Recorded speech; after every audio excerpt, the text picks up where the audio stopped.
Bag কিনতে এসে আমি যে কি যন্ত্রণায় পড়েছি, ওই যে চলে গেছে ব্যাগ বিক্রি করতে। বেরো, বেরোবি না? তুই এরকম চালাস কে? মারছিস বাজারে এসে দোকানে ঢুকে বসে পড়ি। হ্যাঁ, তোর লোকে মাপ আমি শিখে গেলাম, তুই দোকানদারি কর, ঠিক আছে? দেখতে পাচ্ছেন আজকে আমরা ব্যাগ কিনতে আসলাম এবং এই ব্যাগটা নেওয়া হয়েছে।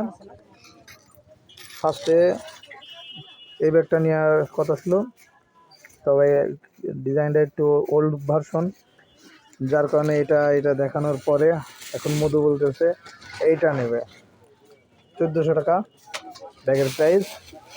দাম আরো বেশি, আমাদের জন্য একটু স্যাক্রিফাইস করা হয়েছে। এখন সে খুশি, আর এই যে ছেলে, সে তো হলো দোকানদারি করার জন্য বসে পড়েছে। তাহলে তুই থাক, আমি চলে গেলাম, থাক তুই। এখন এখন এখন বেরোচ্ছিস কে? শুধু এত পাগনামি করে বাজারে এসে লোকজন দোকানে ঢুকে যাওয়া, কি খবর?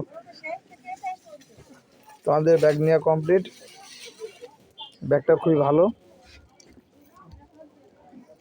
আপনারা দেখতে পাচ্ছেন। যদি এই ব্যাগটা নিতে চান তাহলে আপনারা আসতে পারেন, আমি দোকানটা একটু দেখাই দিচ্ছি। এই যে ব্যাগটা শেষ, আমরা কিনলাম Labanya bag house, Atkhola road, Babubazar, Jessore. এই যেখান থেকে 2 দোকান পরেই, এই দেখতে পারলেন।